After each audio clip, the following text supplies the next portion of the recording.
नमस्कार दोस्तों, स्वागत है किरण की कहानी में। क्या हुआ जब अचानक प्रयागराज महाकुंभ में प्रकट हुई वानर सेना और उन्होंने बचाई एक 9 साल की बच्ची की जान। क्या है इस घटना के पीछे का रहस्य, जिसे हनुमान जी ने साथ भी जोड़कर देखा जा रहा है।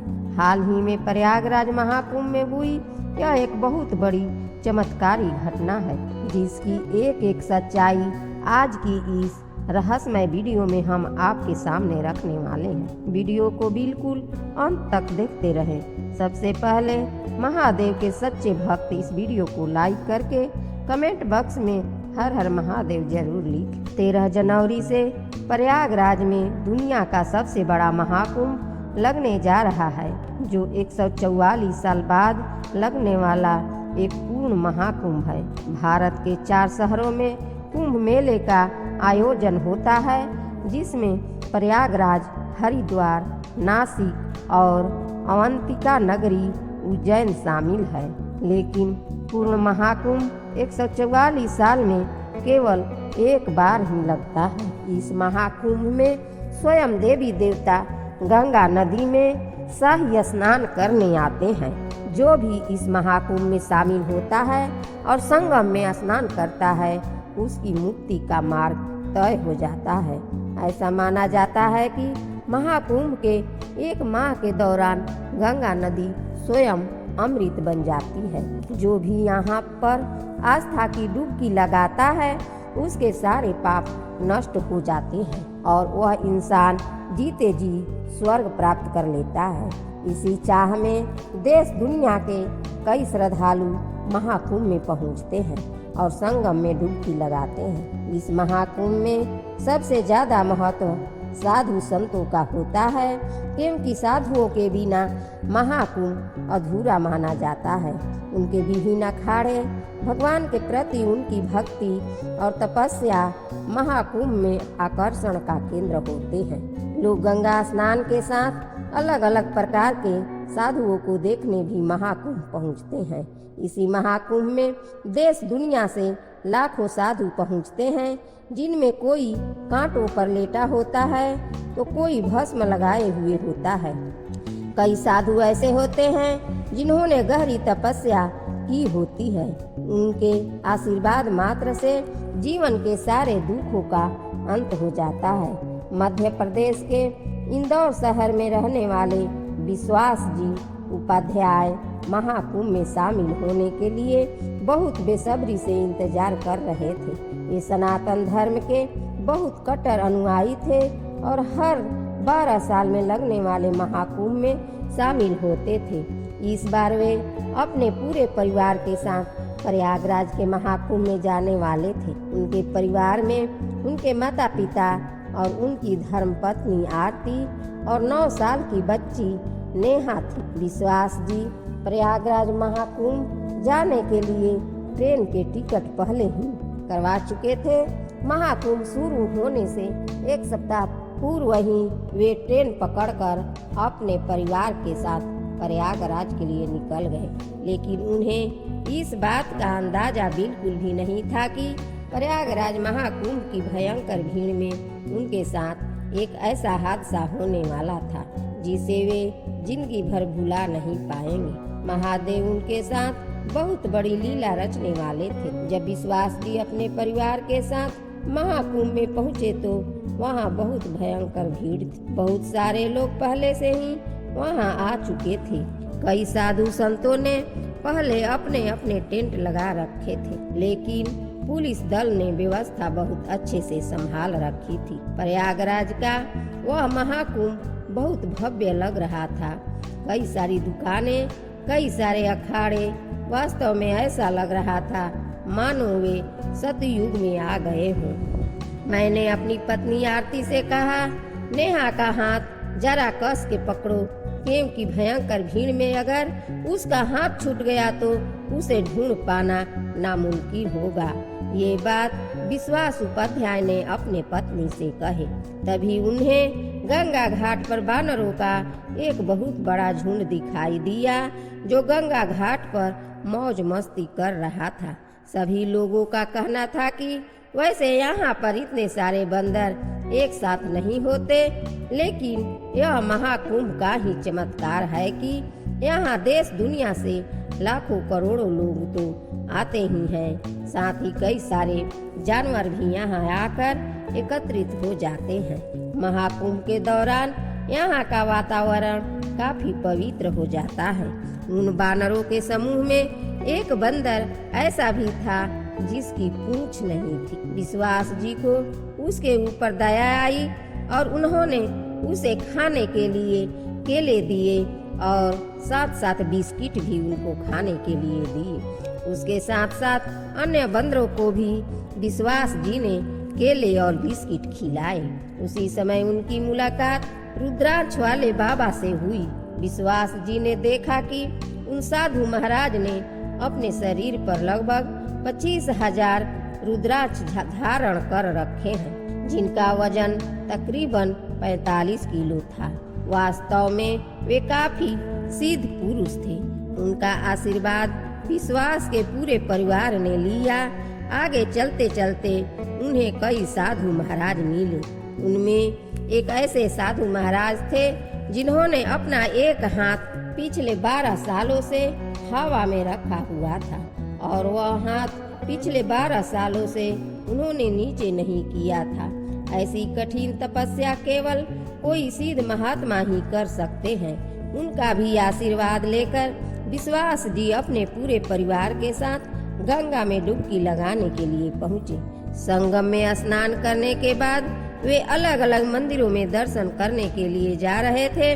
प्रयागराज महाकुंभ में 12 विशेष मंदिर होते हैं, जिन्हें 12 माधव मंदिर कहा जाता है। सब लोग इन मंदिरों में दर्शन करने के लिए भारी भीड़ लगाते हैं। जब विश्वास जी अपने परिवार के साथ महाकुंभ मेले में घूम रहे थे, उसी समय एक खबर आई कि कुछ ही देर में महाकुंभ में चाबी वाले महाराज पधार रहे हैं, जो अपने साथ 720 किलो की चाबी रखते हैं और वे बेहद प्रसिद्ध हैं। जैसे ही यह खबर फैली, लोग अचानक से भगदड़ मचाने लगे, क्योंकि वे उनके दर्शन करना चाहते थे।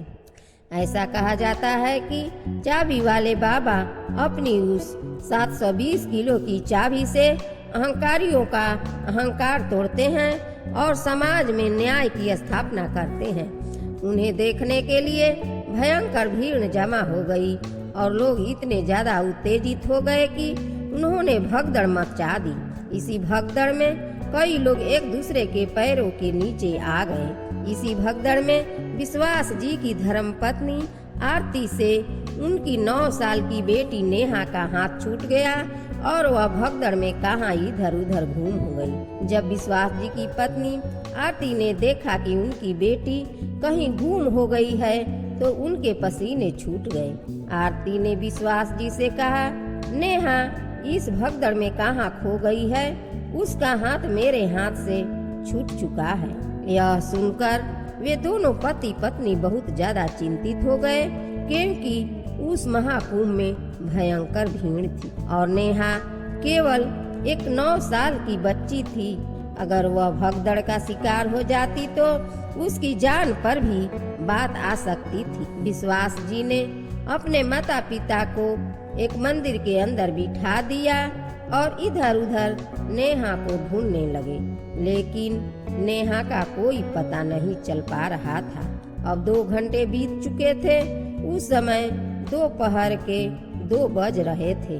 विश्वास जी महाकुंभ के एक ऑफिस पहुँचे और वहाँ आग्रह किया कि माइक पर अनाउंसमेंट की जाए कि उनकी बच्ची अगर किसी को मिलती है तो वह उसे इस ऑफिस पर छोड़ने आए।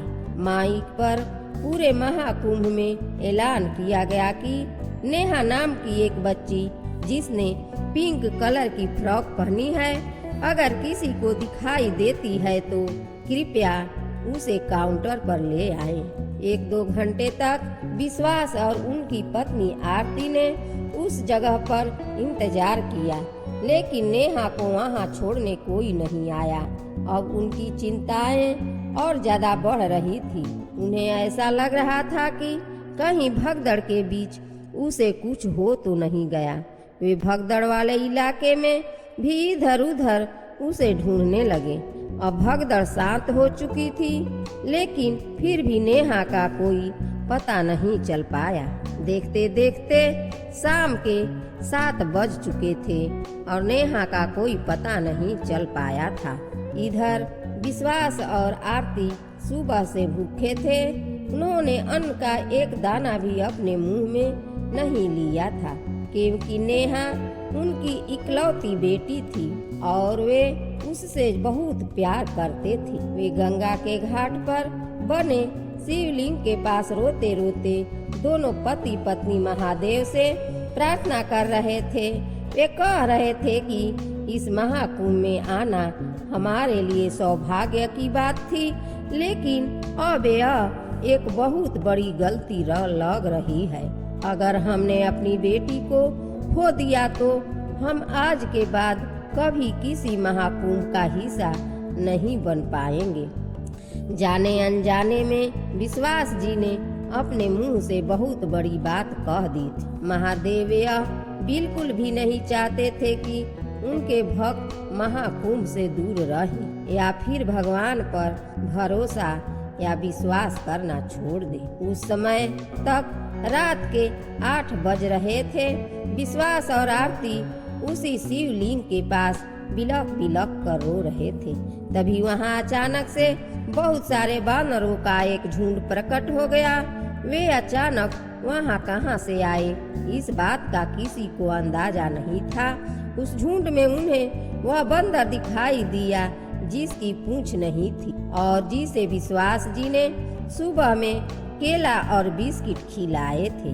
लेकिन चौंकाने वाली बात यह थी कि उस बिना पूंछ वाले बंदर के हाथ में उनकी बच्ची नेहा का एक रुमाल था। जब विश्वास और आरती ने वह रुमाल देखा तो समझ गए कि यह नेहा का ही रुमाल है। तब उनकी जान में जान आई। वे धीरे धीरे उस बंदर के पास जाने की कोशिश करने लगे। वह बंदर धीरे धीरे आगे बढ़ने लगा, मानो वह उन्हें कहीं ले जाना चाहता हो। विश्वास और आरती उस बंदर के पीछे पीछे चलने लगे। तकरीबन महाकुंभ में 1 किलोमीटर पैदल चलने के बाद वह बंदर एक गंगा घाट पर एक नाव के अंदर रुमाल रखकर वहां से कहीं अंतर ध्यान हो गया। जब विश्वास और आरती उस नाव के अंदर रुमाल लेने पहुँचे तो वहां का नजारा देखकर उनके रोंगटे खड़े हो गए।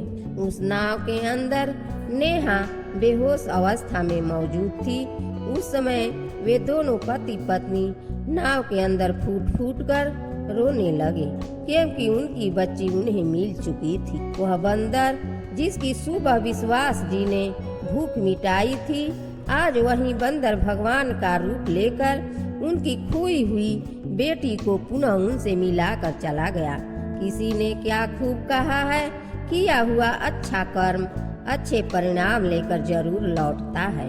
आज विश्वास जी के साथ घटित यह घटना इसका जीता जागता उदाहरण थी। लेकिन अभी भी नेहा बेहोशी की अवस्था में थी। कुछ गंगा जल के छींटे उसके मुंह पर मारकर उसे होश में लाया गया। वह छोटी सी बच्ची बहुत ज्यादा डर चुकी थी, लेकिन अपने माता पिता को सामने देख उसकी जान में भी जान आ गई। उसका कहना था कि भगदड़ के बीच जब उसकी माँ से उसका हाथ छूटा तो वह भीड़ के साथ इधर उधर भटक गई। सारे चेहरे उसे अनजाने लग रहे थे। उसे किसी पर भी भरोसा नहीं था, तो वह गंगा के इस घाट पर इस नाव के अंदर बैठ गई। भूख प्यास के वजह से रात तक वो बेहोश हो गई, लेकिन महादेव की कृपा से और वानर सेना के चमत्कार से एक बार फिर विश्वास और आरती अपनी बेटी नेहा को प्राप्त कर पाए। वे उसी गंगा घाट पर फिर पहुँचे और शिवलिंग को हाथ जोड़कर प्रणाम किया। उन्होंने भोले बाबा से वादा किया, आपने हमारी लाज रखी। अगर आज हमारी बेटी हमसे जुदा हो जाती तो हम कभी भी महाकुंभ का हिस्सा नहीं बनते। लेकिन अब हम समझ चुके हैं कि आप चाहते हैं कि हम हर 12 साल में महाकुंभ आते रहे। तो विश्वास जी ने आगे कहा, आज आपने हमारे साथ होने वाली बहुत बड़ी दुर्घटना को टाल दिया। भाग्य बनाने वाले को ब्रह्मा कहते हैं, लेकिन जो बने हुए भाग्य को भी बदल दे उसे महाकाल महादेव कहते हैं। महाकुंभ में हाल ही में घटित यह बहुत बड़ी चमत्कारी घटना थी। इसके बाद विश्वास जी ने अपनी बेटी नेहा को गोद में लेकर पूरा महाकुंभ घुमाया, क्योंकि अब वे और कोई जोखिम नहीं उठाना चाहते थे। उन्होंने अपने माता पिता के साथ एक बार फिर संगम में स्नान किया और पुनः इंदौर लौटकर आ गए। इंदौर शहर पहुंचने के बाद उन्होंने इस चमत्कार के बारे में अपने सभी यार दोस्तों को बताया और महादेव की इस लीला को सबने साष्टांग प्रणाम किया। इस पूरी घटना को लेकर दोस्तों आप क्या विचार रखते हैं, हमें नीचे कमेंट बॉक्स में जरूर बताएं। अगर आपको भी आज की यह चमत्कारी घटना पसंद आई है तो वीडियो को लाइक करें और कमेंट बॉक्स में हर हर महादेव जरूर लिखें। या आप भी महाकुंभ का हिस्सा बनने आ रहे हैं तो अभी के लिए आप सभी को धन्यवाद और मेरे वीडियो को सब्सक्राइब करना न भूलें। धन्यवाद।